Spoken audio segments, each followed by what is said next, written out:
To be the first British female NFL coach is just the most incredible opportunity for myself, but to hopefully open up the doors for other people. The fact that I'm here and able to live in this amazing football world is, I just feel so lucky.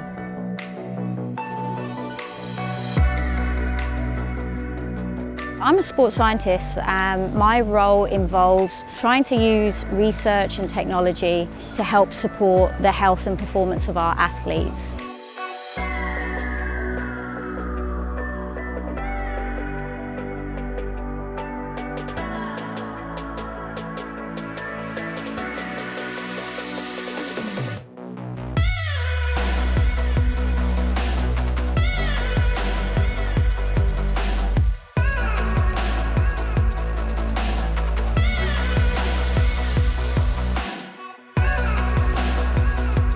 My name is Phoebe Schecter and I am with the tight ends. I'm also assisting the offensive and defensive quality control coaches.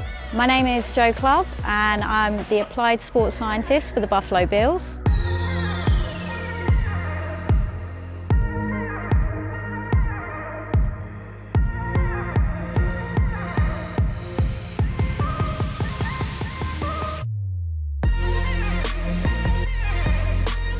I think growing up with a British mom and American father, the greatest thing for me was the ability to travel. Because my mom still had family over in the UK, we were able to go back to England. Originally I'm from Crawley, so just south of London, and then I also studied at Loughborough University in the Midlands. To be honest, I never watched American football. I can maybe remember 2 Super Bowls that I've ever seen. That feels really bad saying now.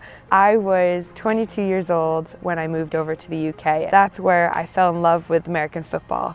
I was looking for a way to meet people. I'd moved over by myself and get a bit of American culture. So once I saw an ad on social media, I went to the trials and made the team. It's just completely changed my life since that one decision.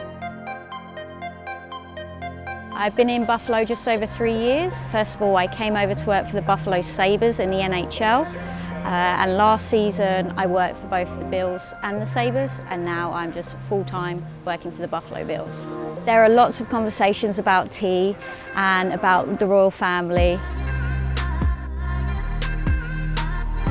We use various different tools and technology around the building. So it's my responsibility to delve into the data and see what information that is giving us in terms of our training loads or how our athletes are responding to that through their wellness questionnaires. And then just helping support our strength and conditioning staff, our coaching staff with what that data is telling us in terms of helping them making decisions.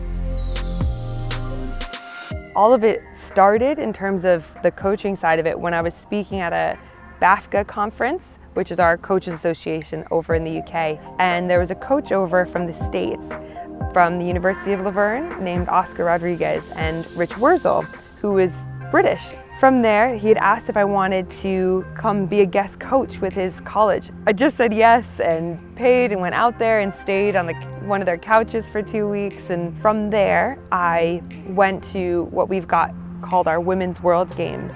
And at the end of it, they started doing these career forums. That's where I first met Kim Bagula. From there, we applied for the Bill Walsh Diversity Fellowship. You choose 5 teams. The Bills were one of my teams, and crazy enough, I got picked for it. You want to make those stories like all the other coaches in this industry have to go through. I'm just a bit older when I do it. Me and Phoebe have at least 40 different handshakes. It's all fun and games. I asked her the other day, I was like, yo, I'm your favorite player, huh? And she was like, Levi, I don't even coach you. And I was like, well, on defense, like me and you, we're the only ones that have handshakes. And she's like, yeah, you're right. But it's just good times. Every time when I'm leaving the meeting room, we always do a little handshake before we leave.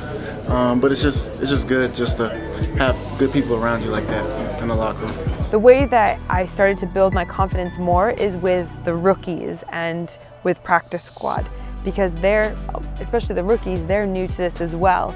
But the fact that the tight ends that I'm with are a bit more veteran, they actually help me because I can ask them questions and they can ask me questions, and we help each other learn that way. I'm able to go up to a practice squad guy and say, oh, you need to be here, you need to be doing this. And I feel okay with that because the tight ends group have helped build my confidence in that way.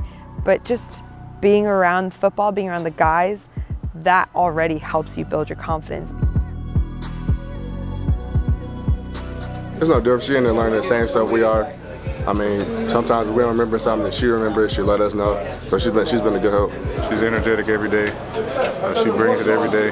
So it's contagious, definitely, when she's around. And you see her running around having fun, it's contagious. So she's been a lot of fun to be around.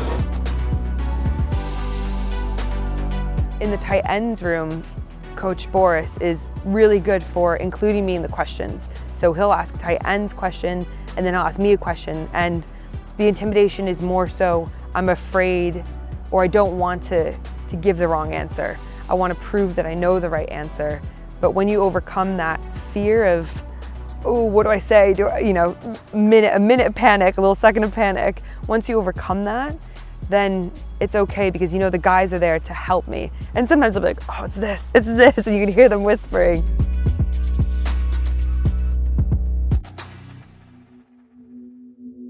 Well, we didn't properly meet in your first training camp. No. But this year we met in our halls of residence. Yeah, we were roommates. Yeah. And all the other coaching interns were very confused that there was then someone else with an accent. Exactly. I remember going to the bathroom because we had a shared bathroom and there was all the typical British stuff and the proper British plug for the wall. With an adapter for my toothbrush. Like, yep, I'm home. Obviously trying to sort of groundbreak here and always open to trying to help people and females in our industry, but we're also very lucky that obviously one of our owners, Mrs. Pagula, who's also the president, is so supportive of women in sport, and so she's opened a lot of doors, as are now a lot of the other owners. There just aren't females in this role, and if you grow up not knowing that that's an option for you, you naturally close that out of your mind.